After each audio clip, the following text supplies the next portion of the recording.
బాబాసాహెబ్ అంబేద్కర్ గారి విగ్రహ ఆవిష్కరణతో పాటు అంతరించిపోతున్నటువంటి మరి బౌద్ధ ఆరామాలని మళ్ళీ పునర్నిర్మాణం చేసుకునేటువంటి అవకాశంలో భాగంగా ఇక్కడి వరకు పిలిపించినటువంటి కార్యక్రమ నిర్వాహకులకు హృదయపూర్వకంగా జైభీములు తెలియజేస్తూ స్టేజ్ మీద ఉన్నటువంటి అమ్మ భానుమతి గారికి మరియు చాలామంది పెద్దలు పేరు పేరున అందరికీ హృదయపూర్వకమైన జైభీములు తెలియజేస్తూ నేను చాలా సభలలో ఎప్పుడు చెప్తా ఉంటాను.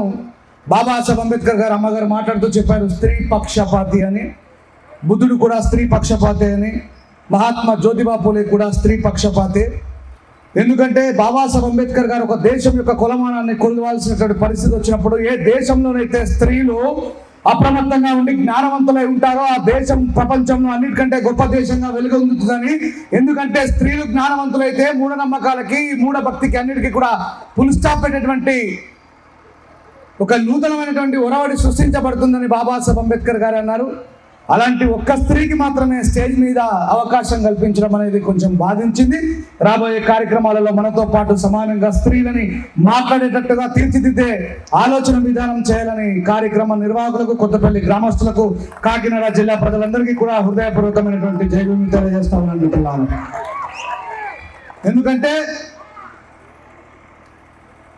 ఒక లేడీ పాస్టర్ గారు మాట్లాడుతుంటే ఆడవాళ్ళు ఎవరు ఇవ్వకుండా అట్లనే కూర్చుంటారు రోజు లేస్తారా. అలాగే ఒక హైందవ ధర్మానికి సంబంధించినటువంటి ప్రకటనలు చేస్తున్నప్పుడు ఒక స్త్రీ మాట్లాడుతూ ఉంటే ఎందుకు ఈ విషయాలు చెప్తా ఉన్నానంటే స్త్రీలకు చాలా ఓపిక ఉంటుంది. ఇంతసేపు ఇక్కడ కూర్చున్నటువంటి అక్క చెల్లెలందరూ కూడా చాలా క్రమశిక్షణతో కూర్చున్నారు. నేను మాట్లాడడానికంటే ముందు కొద్దిమంది పిల్లలు టీషర్ట్లు వేసుకొని ఇక్కడ ఉన్నారు, కొద్దిమంది పిల్లలు అక్కడ ఉన్నారు, కొద్దిమంది ఇక్కడ డిస్కో డ్యాన్స్ చేస్తూ ఉన్నారు, కొద్దిమంది వెనకాల మాట్లాడుతూ ఉన్నారు, కొద్దిమంది అక్కడ పోయి ఉన్నారు. అంటే దీని అర్థం ఏంటంటే మగవాళ్ళ మనసు చంచలమైనటువంటి మనస్తత్వం ఉన్నట్టు. రాజేష్ అన్న మాట్లాడితే పోయిందాం, ఇంకమ్మ వాళ్ళెవరో మాట్లాడుతారు మనకెందుకు అనేటువంటి ఆలోచన కలిగి ఎప్పుడు ఉండకూడదు. ఎందుకంటే ఒక్కొక్క వక్త ఒక్కొక్క విషయాన్ని చాలా క్షుణ్ణంగా చెప్తాడు. కాబట్టి తప్పకుండా వింటేనే.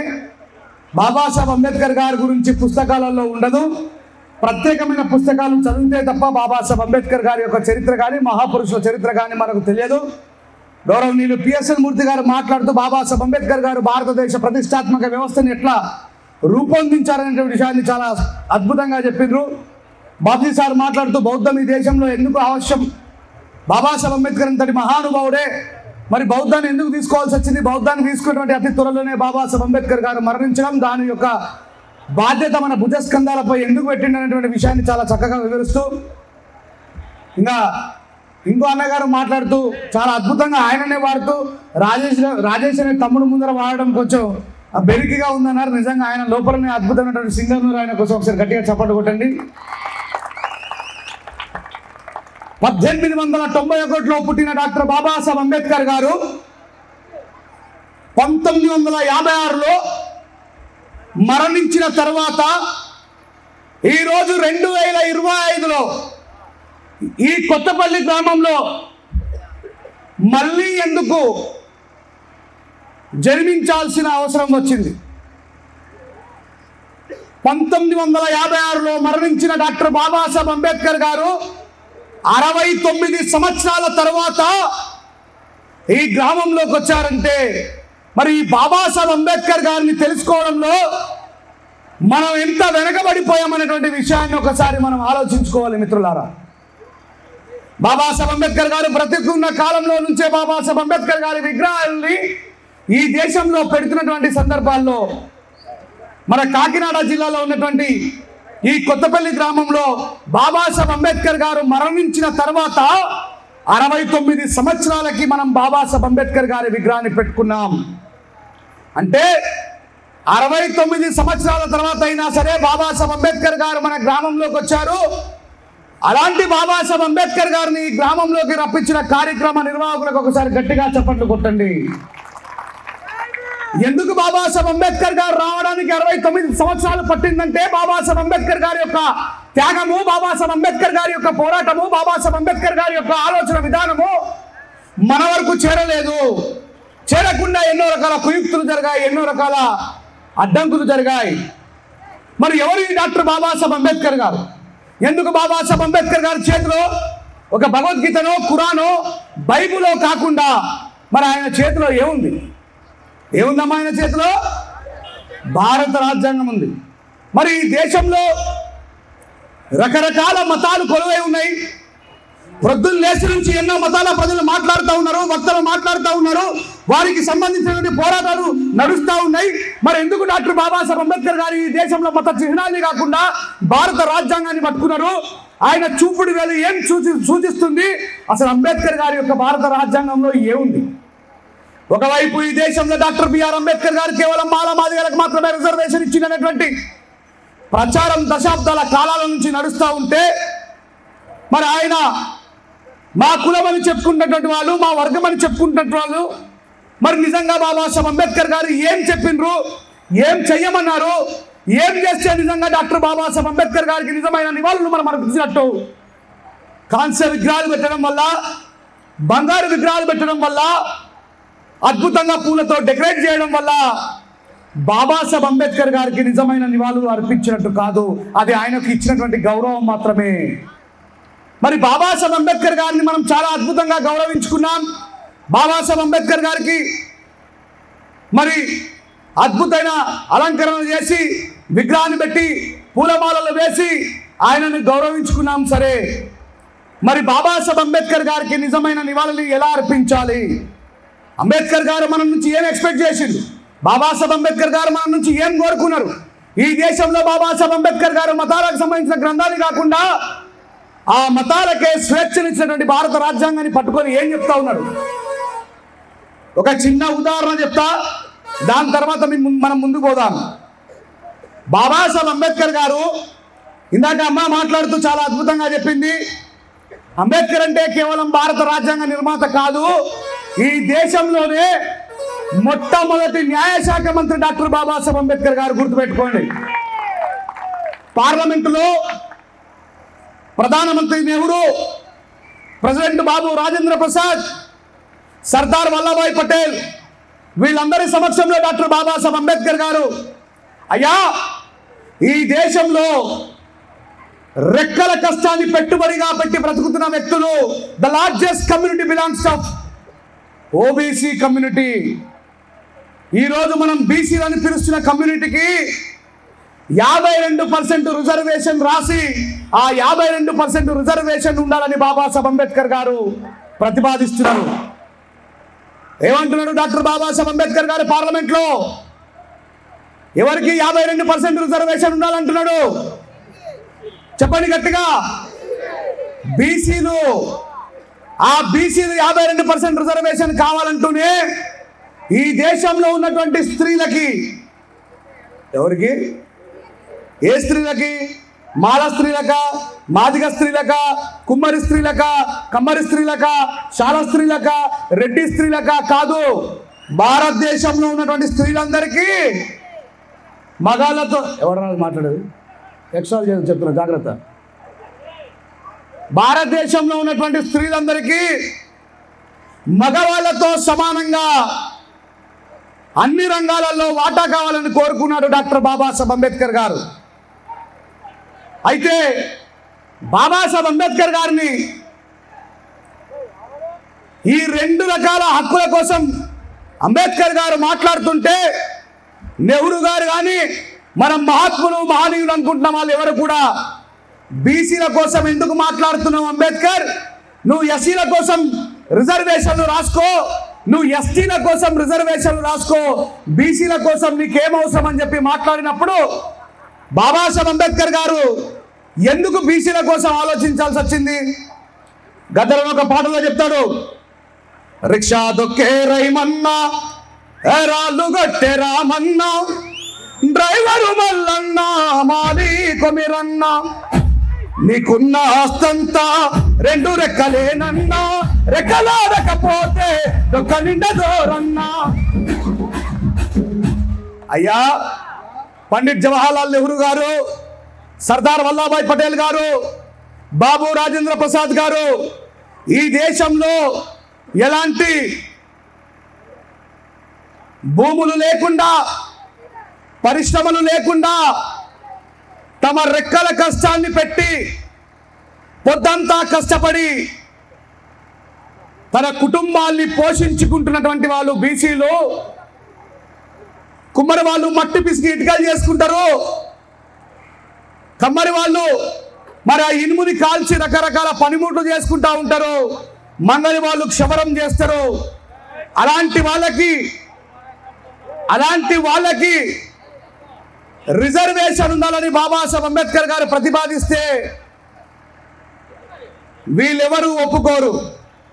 అలాగే భారతదేశంలో ఉన్నటువంటి స్త్రీలందరికీ కూడా సమానమైన హక్కులు కావాలని అంబేద్కర్ గారు అడిగితే మనం మహాత్ములు మహనీయులు అనుకుంటున్న వాళ్ళు ఒప్పుకోకపోతే ద లార్జెస్ట్ కమ్యూనిటీ అయినటువంటి బీసీలకు, భారతదేశంలో సగభాగం ఉన్నటువంటి స్త్రీలకు నేను న్యాయం చేయనప్పుడు ఈ దేశంలో నాకు న్యాయశాఖ మంత్రి పదవి ఎందుకు, నాకు అవసరం లేదు అని బాబాసాహెబ్ అంబేద్కర్ గారు రాజ్యాంగం సాక్షిగా రాజీనామా చేసి బయటకు వచ్చి ఏమంటారంటే, నన్ను పార్లమెంటులో మీరు నా గొంతు నొక్కేసి మాట్లాడివ్వకపోతే నేను ప్రజాక్షేత్రంలోకి వెళ్ళి పోరాటం చేస్తానని బాబాసాహెబ్ అంబేద్కర్ గారు బయటకు వచ్చింది.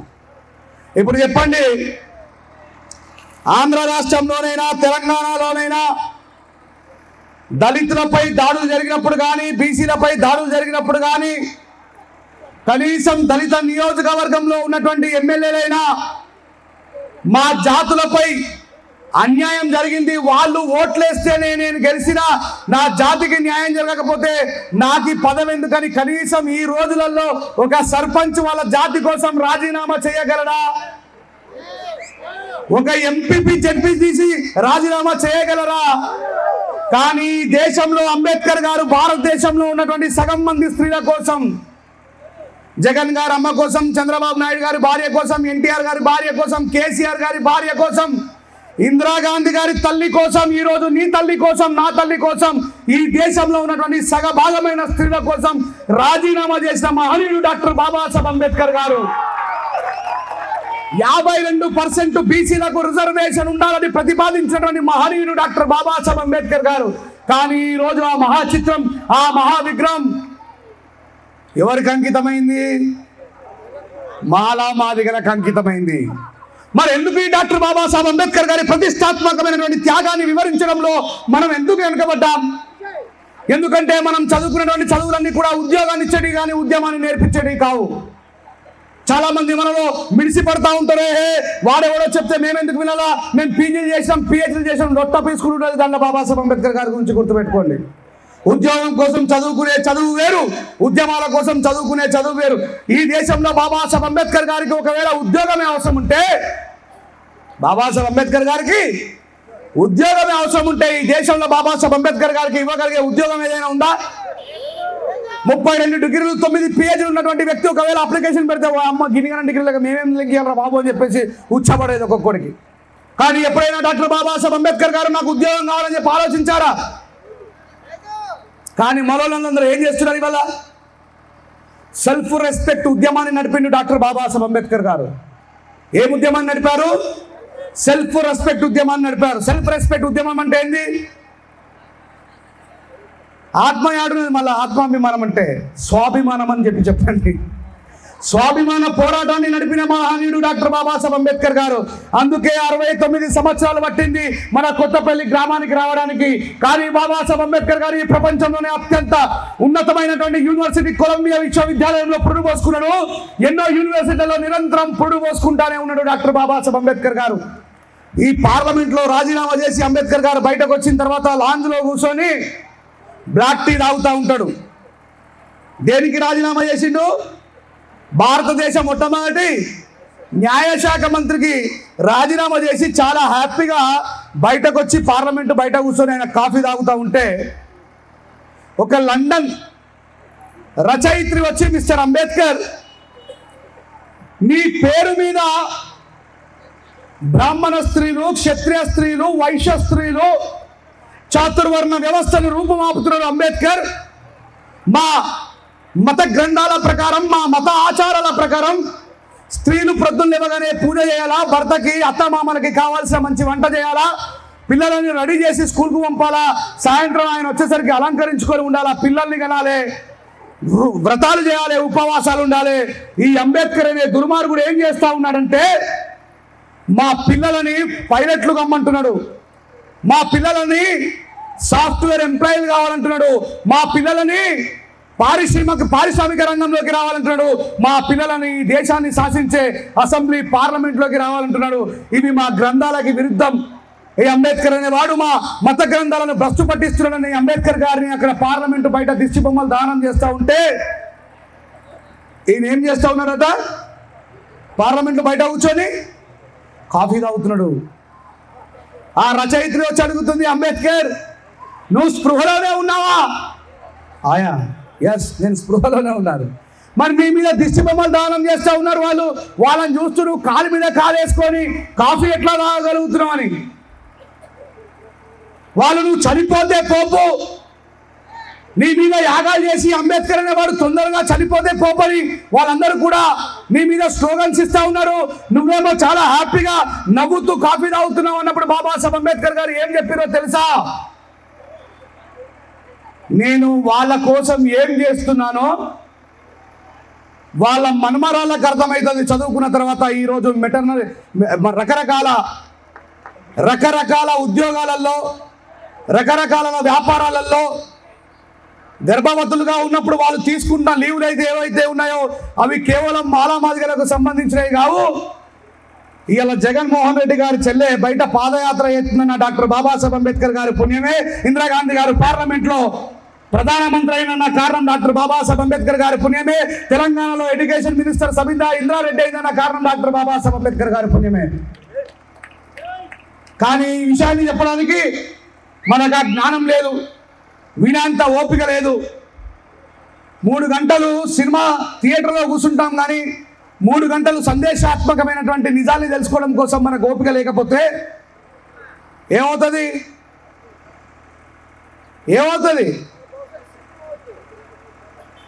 ఒంగోలులో ఒక లంబడోళ్ళ పిల్లగాన్ని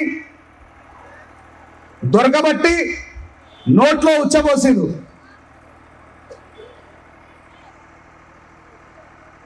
కరోనాలో ఒక గవర్నమెంట్ ఎంబీబీఎస్ డాక్టర్ని పిచ్చోడని ముద్ర వేసిండ్రు. ఈ ప్రభుత్వం రాగానే మాలామాదిగ పేటల మీద దాడి చేసిండ్రు. మరి ఎందుకు జరుగుతాయి ఇవి? ఇదే నేల మీద కారం చెడు చుండూరు జరిగినప్పుడు ఈ భారతదేశాన్ని గడగడలాడించిన ఈ ఆంధ్రప్రదేశ్ ఈరోజు ఎందుకు మౌనంగా ఉందంటే బాబాసాహెబ్ అంబేద్కర్ గారిని మన హృదయాల్లోకి ఆహ్వానించడం లేదు మనం. బాబాసాహెబ్ అంబేద్కర్ గారికి మన మీద చాలా గొప్ప హోప్ ఉండేది. ఆ రచయిత్రి అయి నువ్వు చచ్చిపోతే పోపు అనుకుంటున్నారు వాళ్ళు. నువ్వు మాత్రం చాలా హ్యాపీగా కాఫీ తాగుతున్నావు అన్నప్పుడు డాక్టర్ బాబాసాహెబ్ అంబేద్కర్ చెప్తాడు, బ్రతికి ఉన్న అంబేద్కర్ కంటే మరణించిన అంబేద్కర్ చాలా భయంకరమైన వాడు. నా తర్వాత కోట్లాది మంది అంబేద్కర్ రాబోతున్నారు, నా వారసులు రాబోతున్నారు, నేను రాసిన రచయితలు రాబోతున్నారు, నా సిద్ధాంతాన్ని నేర్చుకుంటారు, నా పోరాట పడిమని అలవాటు చేసుకుంటా ఉంటారు. వాళ్ళకి ప్రశ్నించారు. ఈ మన వాళ్ళకి చెప్పడానికి సమాధానం లేక దాక్కోవడానికి స్థలాలు కూడా ఉండవన్నాడు డాక్టర్ బాబాసాహెబ్ అంబేద్కర్ గారు.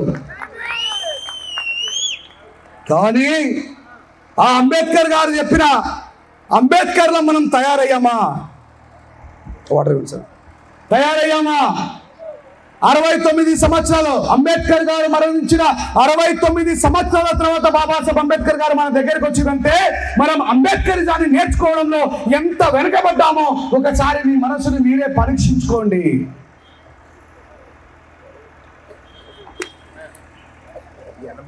ఇక్కడ విగ్రహం వేసాం.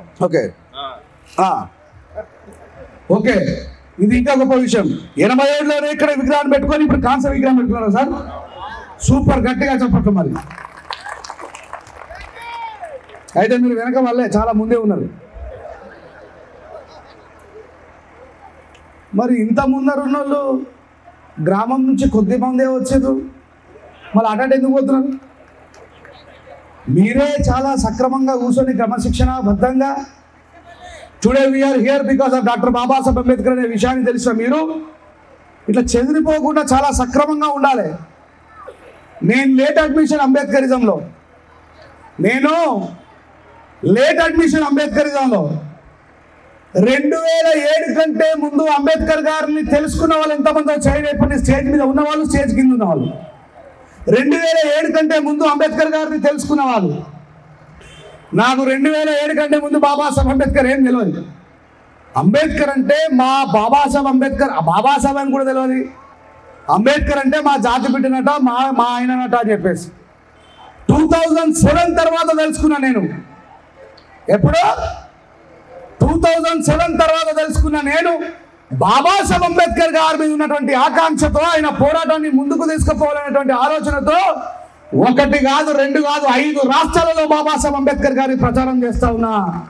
ఎందుకంటే బాబాసాహెబ్ అంబేద్కర్ ఏమన్నాడు? నేను మరణిస్తే ఒకటే అంబేద్కర్ని, రాబోయే తరంలో కోట్లాది మంది అంబేద్కర్ రాబోతున్నారని బాబాసాహెబ్ అంబేద్కర్ గారు నాపై పెట్టుకున్నటువంటి నమ్మకాన్ని వమ్ము చేయకుండా ఆ బాధ్యతని నా భుజస్కంధాలపై మోస్తా ఉన్నా. మనం అందరము కూడా అంబేద్కర్ కావాలనే బాబాసాహెబ్ అంబేద్కర్ గారు కలగన్నారు. మరి నిజంగా మనం అంబేద్కర్ కావాలంటే ఏం చేయాలి? ఈ దేశంలో మతాలను స్థాపించే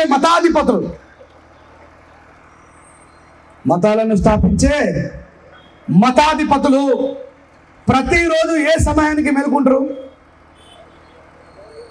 చెప్పండి? గుడి స్టార్ట్ అవుతుంది ఎన్ని గంటలకి? అయ్యగారు ఎన్ని గంటలకు లేస్తారు? పొద్దున్నే లేచి మనమందరం మేలుకోవడానికంటే ముందే, గుడి మెట్లపైకి ఎక్కడానికంటే ముందే 4 గంటలకు అయ్యగారు చల్లటి నీళ్ళతో స్నానం చేస్తారు. దేంతోనే? 4 గంటలకి చల్లనీళ్ళతో స్నానం చేస్తారు. మనలో ఎంతమంది వేడి నీళ్ళు కాకుండా చల్ల నీళ్ళతో స్నానం చేయగలమా? See the dedication of that person. ఆయనకున్నటువంటి అంకితభావం ఎంత గొప్పలో చూడండి.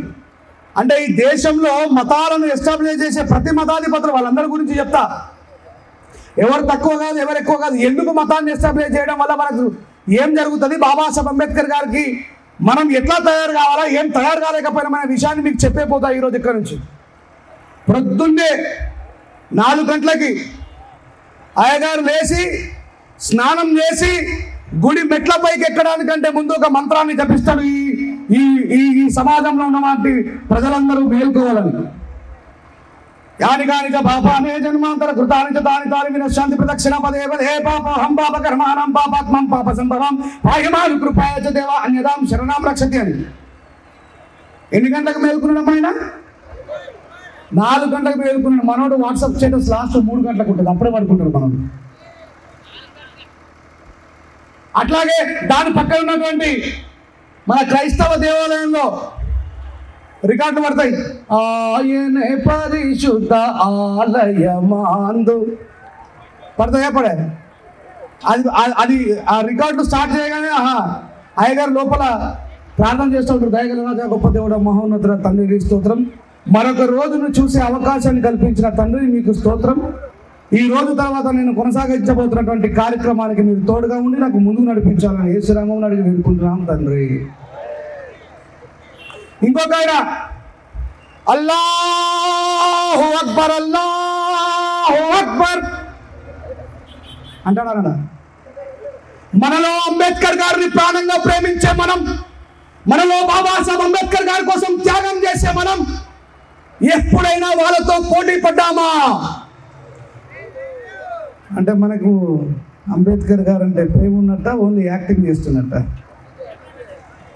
ఈ కార్యక్రమ నిర్వాహకులు ఈ కార్యక్రమానికి రమ్మని ఎంతమందిని ఎంత బతిలాడి ఎన్ని ఏర్పాటు చేసి ఎంతమంది భోజనం. ఇందాక అన్న ఒక మాట అన్నాడు, నేను ఇప్పటిదాకా వెళ్ళి 17 సంవత్సరాల చరిత్రలో పెద్ద పెద్ద భోజనాలు ఉన్నాయి అన్నాడు. ఈ పెద్ద పెద్ద భోజనాలు అంటే ఏందో నాకు అర్థం కాలేదు. కాలేకపోయి అంటే మనం బహుజనవాదులమా భోజనవాదులమా? భోజనవాదులమా బహుజనవాదులమా? వేలాది సంవత్సరాలుగా తిండికి కూడా దిక్కులేని జాతిలో నుంచి వందలాది మందికి తిండి పెట్టే స్థాయికి ఎదిగిపించిన డాక్టర్ బాబాసాహెబ్ అంబేద్కర్ గారు గుర్తుపెట్టుకోండి. నువ్వు రోజు రాముని మొక్కుతున్నావన్నా, రహీంని మొక్కుతున్నావన్నా, నువ్వు యేసు ప్రభుని మొక్కుతున్నావన్నా, అల్లాను మొక్కుతున్నావన్నా, ఈ దేశంలో దేవుని మొక్కే స్వేచ్ఛను కూడా ఇచ్చినటువంటి మహానుభావుడు డాక్టర్ బాబాసాహెబ్ అంబేద్కర్ గారు గుర్తుపెట్టుకోండి. చాలా మంది దీన్ని అంగీకరించరు. అంబేద్కర్ గారికి దేవునికి ఏం సంబంధం అని ఏమన్నాడు అమిత్ షా? అంబేద్కర్ అంబేద్కర్ అంబేద్కర్ అంబేద్కర్ అంబేద్కర్ एक ఫ్యాషన్ हो गया అన్నాడు. అంబేద్కర్ అంబేద్కర్ అంటే ఒక ఫ్యాషన్. వాళ్ళు తినని, వాళ్ళు ఎప్పటి నుంచో వేల సంవత్సరాల నుంచి ఆకలితున్నారు. వాళ్ళని ఏమనకండి, మనం ఉన్నాం ఇక్కడే. ఎంతమంది ఉంటారు నాతో పాటు? చెప్పండి జై భీమ్. నేను నిన్న మధ్యాహ్నం 2 గంటలకి బయలుదేరిన. ఎప్పుడు 2 గంటలకి మధ్యాహ్నం బయలుదేరితే మార్నింగ్ 6:30 అయింది ఇక్కడికి చేరుకోవడానికి. ఎందుకోసం మరి అంత కష్టపడొచ్చినా? మీరందరూ నా కుటుంబం, బాబాసాహెబ్ అంబేద్కర్ గారు, మనమంతా ఒక కుటుంబం అనే ఆలోచనతో ఇంత దూరం వచ్చిన. మరి ఈ మతాధిపతులందరూ కూడా దేవుని పేరు మీద ఎన్నో రకాల కార్యక్రమాలు చేస్తూ లక్షలాది రూపాయలని పోగేస్తూ, తినండి సార్ ఏమనకండి, వాళ్ళని తిన్న తర్వాత వాళ్ళే కూర్చుంటులే చేస్తూ ఉంటే, మరి బాబాసాహెబ్ అంబేద్కర్ గారు ఆయన ఉన్నటువంటి రాజ్యాంగంలో బాబాసాహెబ్ అంబేద్కర్ గారు చెప్పారు, నేను రాజ్యాంగం రూపంలో బతికే ఉంటాయి, భారతదేశ ప్రజల్ని నిరంతరం కాపాడుతూనే ఉంటారన్నాడు. కరోనా టైంలో మనం అందరం ఎక్కడున్నాం చెప్పండి అమ్మా? ఎక్కడున్నాం కరోనా టైంలో? మనం అందరం ఇంట్లో లాక్డౌన్లో ఉన్నామా లేదా? మన చర్చి తలుపులు తెరుచుకున్నాయా? మన గుడి తలుపులు తెరుచుకున్నాయా? అల్లాహు అక్బర్ వినబడ్డదా? మరి ఎవరున్నారు బయట? భారతదేశ చట్టం ఉన్నది, భారత రాజ్యాంగం ఉన్నది, పోలీసు వాళ్ళు ఉన్నారు, డాక్టర్ ఉన్నారు. వాళ్ళందరూ మనల్ని కాపాడిందంటే ఆ బాబాసాహెబ్ అంబేద్కర్ గారి చట్టం వల్లనే విషయాన్ని గుర్తుపెట్టుకోండి. కాదు మా ఇష్టం వచ్చినట్టు బయటకు వెళ్తామని చెప్పి బయటకు వెళ్ళిన వాళ్ళని ఏం చేసిండ్రు? కొట్టకరు అన్నారా లేదా? అంటే ఈ దేశంలో దేవుడు అనేది మీ వ్యక్తిగతం. ఈ దేశంలో మీరు ఏ దేవుణ్ణి పూజించుకుంటారు, ఏ దేవుణ్ణి ఆరాధిస్తారు అనేది భారత రాజ్యాంగంలో ఆర్టికల్ 24, 25, 26 ప్రకారం డాక్టర్ బాబాసాహెబ్ అంబేద్కర్ గారే మీకు ఆ స్వేచ్ఛనిచ్చారు. నువ్వు రాముల్ని మొక్కచ్చు, రహీంని మొక్కచ్చు, యేసు ప్రభుని మొక్కచ్చు. ఆ స్వేచ్ఛ నీకు డాక్టర్ బాబాసాహెబ్ అంబేద్కర్ గారు ఇచ్చింది. కానీ ఆ మతం పేరుతో నీపై దాడులు జరుగుతుంటే, ఆ మతం పేరుతో నిన్ను అంటరాని వాడిగా చూస్తూ ఉంటే, ఆ మతం పేరు మీద నిన్ను గుళ్ళోకి రానివ్వకపోతే, ఆ మతం పేరు మీద నీ జాతిని అవహేళన చేస్తుంటే చూస్తూ ఊరుకోమని చెప్పాడా డాక్టర్ బాబాసాహెబ్ అంబేద్కర్ గారు?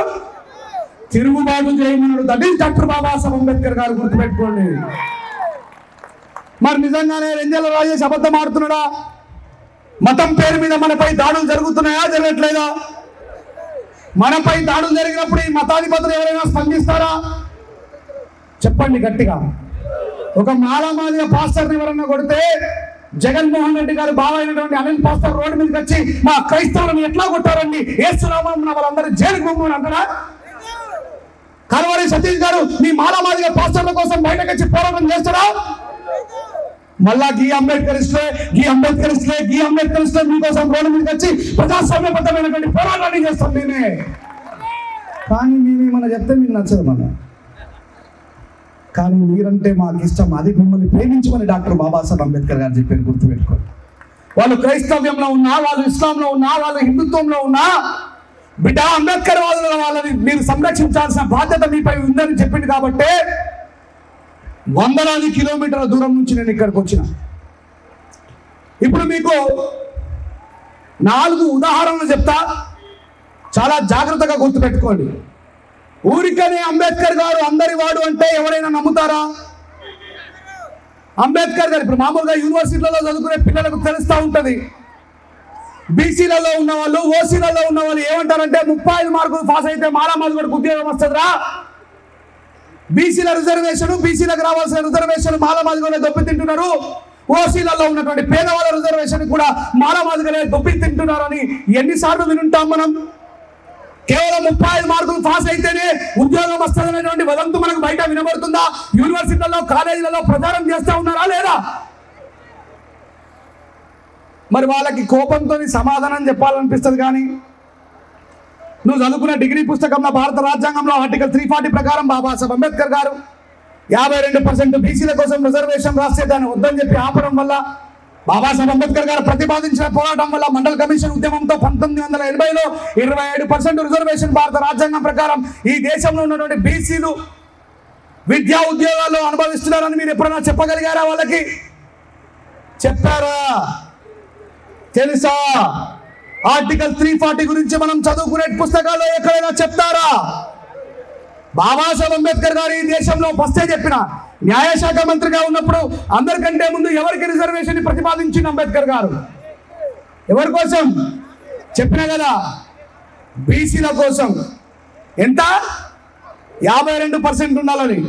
ఈ దేశంలో ఏ బీసీ నాయకుడైనా బాబాసాహెబ్ అంబేద్కర్ గారు ఈ దేశంలో అందరికంటే ముందు ఆయన పుట్టడం మాలామాదిగ కులంలో పుట్టొచ్చు, కానీ ఆయన ఎస్సీ ఎస్టీలకు నాయకుడు కావచ్చు, కానీ ఆ మహానుభావుడిని స్వార్థపడినటువంటి త్యాగశీలి కాబట్టి మా బీసీల కోసమే రిజర్వేషన్ ఇచ్చిండు బాబాసాహెబ్ అని ఇప్పటి వరకు ఏ బీసీ నాయకుడైనా చెప్పగా మీరు విన్నారా?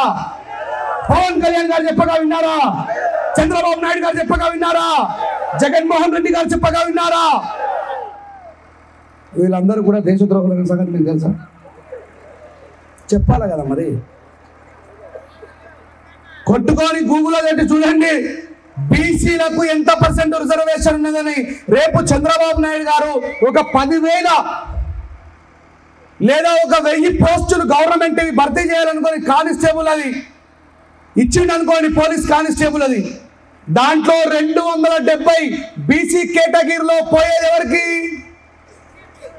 270 ఉద్యోగాలు కొంచెం కిందికి దిగజారి మాట్లాడాలంటే దొబ్బి తినేది ఎవరు? ఈ మాట అంటే అవతల నొప్పి లేసేది, తీసుకున్నప్పుడు మాత్రం సపోర్ట్ చేయరు. మళ్ళా మన బాబాసాహెబ్ అంబేద్కర్ అని చెప్తున్నారు, అంటరాని బాబాసాహెబ్ అంబేద్కర్ అంటున్నారు, మాలామాదిగల నాయకుడు అంబేద్కర్ అంటున్నారు, భారత రాజ్యాంగం కేవలం మాలామాదిగల కోసమే రాసిందని అంటున్నారు. మరి మనకిచ్చింది ఎంత బాబాసాహెబ్ అంబేద్కర్ గారు? 15%. అంటే బాబు గారు ఒకవేళ 1000 ఉద్యోగాలు ఇస్తే మనకు వచ్చేది అన్ని చెప్పండి 150 మాత్రమే. మరి 270 తింటున్న వాళ్ళు అంబేద్కర్ గారికి రుణపడి ఉండాలా? 150 తీసుకున్న వాళ్ళు అంబేద్కర్ గారికి రుణపడి ఉండాలా? ఎక్కడైనా ఏ బీసీ నాయకుడైనా, ఏ మహానుభావుడైనా, ఏ మహోన్నతుడైనా అయ్యా ఈ రోజు నేను ఉద్యోగం పొందడానికి గల కారణం బాబాసాహెబ్ అంబేద్కర్ గారు ఆర్టికల్ 340 పుణ్యమని ఎవరైనా చెప్పారా? ఇకపై మనం చెప్పడం ప్రారంభిద్దామని చెప్తా ఉన్నా. ఆ విషయం చెప్పడానికే ఇంత దూరం నేను వచ్చిన. ఓ నా బీసీ సహోదరులారా, ఓ మతోన్మాద మూకలతో చేరి మీ మైండ్ ను ప్రస్తు పట్టించుకున్న నా సోదరులారా, నా తండ్రి బాబాసాహెబ్ అంబేద్కర్ దళితుడే కావచ్చు, కానీ ఈ దేశంలో రెక్కల కష్టాన్ని పెట్టుబడి పెట్టి బతుకుతున్నటువంటి వాళ్ళకు విముక్తి కావాలని మీ బీసీల కోసం రిజర్వేషన్ కల్పించి మీ బీసీలకు స్వేచ్ఛ లేకపోతే ఆయనకున్నటువంటి పదవిని తృణప్రాయంగా వదిలేసిన నిజమైన స్వాతంత్ర సమరయోధుడు, నిజమైన దేశభక్తుడు నా తండ్రి బాబాసాహెబ్ అంబేద్కర్ గారిని గర్జించి చెప్పండి. వార్డు మెంబర్ రాజీనామా చేస్తారు ఎవడన్నా? వార్డు మెంబర్ మా వాడకి మోరి కట్టడానికి డబ్బులు శాంక్షన్ కాలేదండి, మా వాడకట్టు వాళ్ళకే న్యాయం చేయకపోతే ఈ తొక్కల వార్డు మెంబర్ నాకు ఎందుకని రాజీనామా చేసినటువంటి మనిషిని విన్నారా? చెప్పండి బలంగా. ఓ నా అక్కలారా, నా చెల్లెలారా, భారతదేశంలో ఉన్నటువంటి స్త్రీలారా, మీ విముక్తి కోసం నా తండ్రి బాబాసాహెబ్ అంబేద్కర్ గారు ఈ దేశంలో మొట్టమొదటి న్యాయశాఖ మంత్రికి రాజీనామా చేసింటూ బీసీలైన వాళ్ళకి 52% రిజర్వేషన్ కావాలని. ఎందుకంటే బాబాసాహెబ్ అంబేద్కర్ గారు పీడితుల నాయకుడు కాబట్టి, పీడితులకు స్వేచ్ఛ కావాలని కోరుకున్నాడు కాబట్టి వాళ్ళ కోసం ఆయన పదవిని రాజీనామా చేసిన విషయాన్ని నేటి నుంచి చెప్పండి. ఇకపోతే స్త్రీల కోసం బాబాసాహెబ్ అంబేద్కర్ గారు ఏం చేశారు? ఇందాక అంబేద్కర్ గారు అందరికంటే ముందు రిజర్వ్ అని ఆపాయన అంటే మరి నాకు రిస్ట్రిక్షన్ ఆపేశారు లేదు కదా. బాబాసాహెబ్ అంబేద్కర్ గారు నేను అనుకోవడం ఏంటంటే, బాబాసాహెబ్ అంబేద్కర్ గారు ఆయన ఇచ్చినటువంటి స్వేచ్ఛ వల్ల ఈ దేశంలో అందరికంటే ఎక్కువ లాభపడ్డది ఎవరు తెలుసా? ఆ స్త్రీలు. ఆ స్త్రీలలో ఎవరు? బాపలను కూడా లాభపడరు, అందరికంటే ఎక్కువ వాళ్ళే లాభపడ్డారు. బయటకు చెప్పారు. అంబేద్కర్ గారు లిటరేచర్ అధికంగా చదివింది వాళ్ళే, అందుకే సుప్రీంకోర్టు జడ్జిలు వాళ్ళే, ప్రైమ్ మినిస్టర్ వాళ్ళే, హోమ్ మినిస్టర్ వాళ్ళే. అంబేద్కర్ గారిని చదవడంలో మనం విఫలమయ్యాం, గుర్తుపెట్టుకోండి. నేను మళ్ళీ చెప్తున్నా, మీరు చదువుకునే చదువులో అంబేద్కర్ గారు కనబడరు, వినబడరు, లేరు. చాలామంది యూనివర్సిటీలలో చదువుకున్న వాళ్ళు అందరూ అనుకుంటారు ఈ మాట అంటే వాళ్ళకి నొప్పి లేస్తారు. చూసి ఆ రెంజర్ రాసినాడు యూనివర్సిటీలో చదువుకున్నాడు కాబట్టి మమ్మల్ని ఎద్దేవా చేస్తున్నాడు అని చెప్పేసి. మరి స్టేజ్ పై ఉన్నటువంటి పెద్ద పెద్ద వాళ్ళందరూ అడగండి, ఎక్కడైనా ప్రత్యేకంగా అంబేద్కర్ గారి పుస్తకాలు కొంటే తప్ప వాళ్ళ సిలబస్లో కనిపించిరా సార్ బాబాసాహెబ్ అంబేద్కర్ గారు ఎక్కడైనా? నేను చెప్పిన అబద్ధం అనుకుంటాను, దయచేసి చెప్పండి, కనిపించిరా సార్ సిలబస్లో? లేదు. బాబాసాహెబ్ అంబేద్కర్ గారు వాళ్ళ పని ఏంటంటే ఈ దేశాన్ని పరిపాలించినటువంటి బ్రాహ్మణ్య వ్యవస్థ, అంబేద్కర్ అనే మహానుభావుడు ఒకవేళ పరిచయం అయితే ఈ దేశాన్ని అందరికంటే ముందు ఆ ప్రైమ్ మినిస్టర్ కుర్చీని ఆక్రమించుకునే వాళ్ళు బీసీలు కాబట్టి బాబాసాహెబ్ అంబేద్కర్ బీసీల కోసం ఫస్ట్ పోరాడింది కాబట్టి ఈ దేశంలో ఉన్నటువంటి బ్రాహ్మణీయ వ్యవస్థకి భయం. ఎంతమంది ఉన్నారండి ఈ బ్రాహ్మణీయ వ్యవస్థ వాళ్ళు? 8%, మొత్తం కలిపి 5%. ఈ దేశంలో పీడితమైన మనం అందరం 95%. బాబాసాహెబ్ అంబేద్కర్ గారు బీసీలకు రాజకీయ రిజర్వేషన్ ఉండాలంటాడు. ఏమన్నాడు? అంబేద్కర్ దళిత నాయకుడు కాదు. చెప్పండి ఎవరికైనా, పుట్టడం మా కులంలో పుట్టింది కావచ్చు అంబేద్కర్ బీసీల నాయకుడు అని చెప్పండి. దళితుల నాయకుడు కాదు అంబేద్కర్. నన్ను అడిగితే బాబాసాహెబ్ అంబేద్కర్ మనకే ఎక్కువ రిజర్వేషన్ రాసి చూసుకుంటే అయిపోయింది. ఎందుకు వాళ్ళ కోసం ఆయన త్యాగాలు చేయాలి? బాబాసాహెబ్ అంబేద్కర్ గారు బీసీలకు రాజకీయ రిజర్వేషన్ ఉండాలని పోరాడితే చాచాని ఎవరు మనం మహనీయులు మహాత్ములు అనుకున్న వాళ్ళు ఏమన్నారు తెలుసా బాబాసాహెబ్ అంబేద్కర్ గారిని? అంబేద్కర్ तुम पागल हो गए क्या? अंबेडकर तुम पागल हो गए क्या? तेली तमोली कुंबड़ों को जाकर संसद में क्या करना है? क्या संसद कोई भूमि है वहां पर जाके हल चलाने को अंटाడు ఒక పెద్ద ఆయన. అంబేద్కర్ నువ్వు పిచ్చోడు అయ్యావా? తేలి అంటే గానుగు తిప్పేవాడు, నూనె తీసేవాడు. తమోలి అంటే తమలపాకులు అమ్మేవాడు, పూలు అమ్మేవాడు, ఫ్రూట్స్ అమ్మేవాడు. కున్బటోంకో జాకర్, కున్బట్ అంటే భూమి తినే కాపులు. పవన్ కళ్యాణ్ గారు చెప్పండి మాట ఏమంటున్నాడు? ఒక మహానుడు మహాత్ముడు అని పిలువబడుతున్న వ్యక్తి ఏమంటున్నాడు బీసీల గురించి? అంబేద్కర్ నువ్వు పిచ్చోడువా? నువ్వు ఎవరిని రమ్మంటున్నావు పార్లమెంట్లోకి? తేలి గానుగు తిప్పేవాడు, తమోలి ఫలాలు అమ్ముకునేవాడు, ఆకులు అమ్ముకునేవాడు, కున్బట్ అంటే కాపులు భూమి దున్నేవాళ్ళు, వాళ్ళందరినీ నువ్వు పార్లమెంట్లోకి ఆహ్వానిస్తున్నావు. అంబేద్కర్ నువ్వు ఏమైనా పిచ్చోడువా? పార్లమెంట్ ఏమైనా భూమి నాగలు పట్టుకొని జా అని ఎడ్లు పట్టుకొని దున్నడానికి అని చెప్పి ఈ బీసీ సమాజాన్ని ఎద్దేవా చేసిన చెత్త నా కొడుకుల్ని మహాత్ములు మహనీయులని వాళ్ళ ఫోటోలు మనం ఇళ్ళలో పెట్టుకుంటున్నాం. ఏ బీసీల కోసం అయితే రాజకీయ రిజర్వేషన్ ఉండాలని బాబాసాహెబ్ అంబేద్కర్ ప్రతిపాదించిందో ఆ అంబేద్కర్ తీసుకుపోయి మాలాబాద్ ఆడకట్టకు సొంతం చేసింది. ఇకపై అంబేద్కర్ గారి యొక్క నూతన చిత్రాన్ని మనం పరిచయం చేయాల్సిన అవసరం ఉంది. ఇకపై బాబాసాహెబ్ అంబేద్కర్ గారు ఈ దేశంలో ఎవరి కోసం త్యాగం చేసిందో చెప్పాల్సిన బాధ్యత మన పడింది. అంబేద్కర్ గారు దళిత నాయకుడు కాదు, ముమ్మాటికి కాదు. అంబేద్కర్ గారు ఈ దేశంలో పీడితుల నాయకుడు అనే విషయాన్ని మనం అందరం కూడా ముక్త కంఠంతో చెప్పినప్పుడు బాబాసాహెబ్ అంబేద్కర్ గారి యొక్క నూతనమైనటువంటి చరిత్ర మనలోకి వస్తున్న విషయాన్ని గుర్తుపెట్టుకోండి. ఈ దేశానికి మొట్టమొదటి ప్రైమ్ మినిస్టర్ అయినటువంటి బ్రాహ్మణ్ పండిట్ జవహర్లాల్ నెహ్రూ. ఎవరు? అమ్మా మీరు ఈ స్త్రీలు జాగ్రత్తగా గుర్తుపెట్టుకోండి తల్లి. రేపు ఎవరైనా మీ ముందర బాబాసాహెబ్ అంబేద్కర్ గారి గురించి పిచ్చిగా మాట్లాడితే చెప్పు తీసుకుంటండి. అంబేద్కర్ గారి వల్ల ఎవరికి లాభం జరిగిందో చెప్తా, మీ బిడ్డగా, మీ తమ్ముడిగా, మీ అన్నగా. మన బాణమ్మ చదువుకొని స్టేజ్కి రావడానికి చాలా కష్టపడి ఈ స్టేజ్ మీద ఆమె కూర్చోడానికి బాబాసాహెబ్ అంబేద్కర్ గారి కృషి ఉన్నప్పటికీ ఈ అమ్మ కూర్చోవడానికంటే ముందు చాలా మంది అమ్మలు ఆ స్టేజ్ మీద కూర్చోవడానికి గల కారణం కూడా బాబాసాహెబ్ అంబేద్కరే. కానీ కూర్చునే వాళ్ళు ఎవరు చెప్పరు. ఆ కూర్చునే వాళ్ళ చరిత్రను మనం చెప్పాల్సిన అవసరం ఉంది. ఈ దేశానికి మొట్టమొదటి ప్రైమ్ మినిస్టర్ ఎవరు? పండిట్ జవహర్లాల్. ఏదైనా చదువుకోలేరు అవే ఆంధ్రాలో గింత సప్పకున్నారు. ఈ అమ్మ తెలంగాణలో అయితే 12 అయినా సరే పండిట్ జవహర్లాల్ నెహ్రూ అంటారు. ఏంటి అసలు నాకు అర్థం కాదు. ఎట్లా ఉండాలి? Educate people, you are all, మీరంతా చదువుకున్న వాళ్ళు. ఈ దేశానికి మొట్టమొదటి ప్రైమ్ మినిస్టర్ ఎవరు? గట్టిగా చెప్పండి, కెమెరా వినిపించాలా. పండిట్ జవహర్లాల్ నెహ్రూ. ఈ పండిట్ జవహర్లాల్ నెహ్రూ కూతురు అయినటువంటి ఇందిరాగాంధీ గారు ప్రైమ్ మినిస్టర్ అయిన తర్వాత ఈ దేశాన్ని పర్యటిస్తుంది. ఎట్లాగైతే విజయవాడలో మన ఫ్లడ్స్ వచ్చిన తర్వాత హెలికాప్టర్ మీద మన సీఎం గారు తిరిగింది. హెలికాప్టర్ మీద, బోటు మీద ఆ ప్రజలని సమీక్షించాల్సిన అవసరం ఉంది. వాళ్ళ బాధలు ఏందో తెలుసుకోవాల్సిన బాధ్యత ఉంటుంది కదా. అట్లాగే ఇందిరాగాంధీ గారు తిరిగినప్పుడు పోతూ ఒరిస్సా పోయి ఎట్లాగో ఒరిస్సా వరకు వచ్చిన కదా పూరి జగన్నాథ స్వామి ఆలయాన్ని దర్శించుకొని పోతా అని ఆమె వాళ్ళకున్నటువంటి ప్రభుత్వ అధికారులకు చెప్తుంది, నేను పూరి జగన్నాథ స్వామి దేవాలయానికి దర్శించడం కోసం వచ్చిన, వాళ్ళకి ఇంటిమేట్ చేయండి అని చెప్తే వీళ్ళు పోయి మన ప్రైమ్ మినిస్టర్ అమ్మ రాబోతున్నది, ఆమె కోసం ఘన స్వాగతం పలకాల్సిన అవసరం మీకుంది అని అంటే జాగ్రత్తగా గుర్తుపెట్టుకోండి ఈ విషయాన్ని. ఆమె ఎవరు? పూరి జగన్నాథ స్వామి ఆలయానికి వస్తానని చెప్పిన ఆమె ఎవరు? పండిట్ జవహర్ లాల్ నెహ్రూ కూతురు. ఏమిటామె? ఆమె రాజశేఖర రెడ్డి గారి భార్యనా?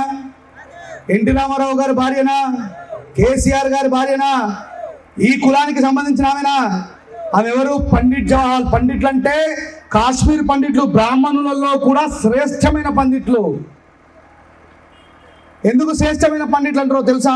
మన సౌత్ ఇండియాలో ఉండేటువంటి బాపరులంతా కర్రగా ఉంటారు కదా, వాళ్ళని కింది స్థాయి వాళ్ళుగా, వీళ్ళు తెల్లగా ఆపిల్లాగా మెరిసిపోతారు కాబట్టి వీళ్ళు కాశ్మీర్ పండిట్లు శ్రేష్టమైన బ్రాహ్మణులుగా పరిగణిస్తారు.